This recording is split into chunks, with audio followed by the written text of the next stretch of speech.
नमस्कार मंडळी, तर स्वागत आहे तुमचं माझ्या किचनमध्ये. आज दाखवते एकदम खास गावची आठवण येईल अशा कापण्या रेसिपी. सर्वात पहिले मी गूळ कापून घेतला आहे.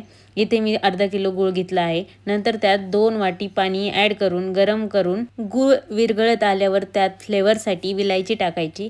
मिश्रण गार होईपर्यंत एका परातीत 1 वाटी गव्हाचं पीठ, 2 वाटी बाजरीचं पीठ, 1 वाटी बेसन पीठ घ्यायचं. सर्व पीठ एकत्र करायची. नंतर त्यात गुळाचं पाणी टाकायचं. सर्व मिश्रण मळून घ्यायचं.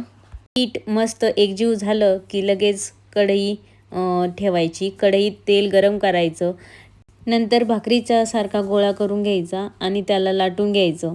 आणि लाटताना खसखस नक्की लावा, कारण खसखसीने वेगळी चांगली चव येते.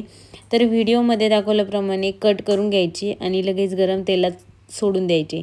बघा किती सुंदर फुगून आल्यात कापण्या आणि खूप जास्त खुसखुशीत पण झाल्यात. तर या पदार्थाला तुमच्याकडे काय म्हणतात हे कमेंटमध्ये नक्की सांगा.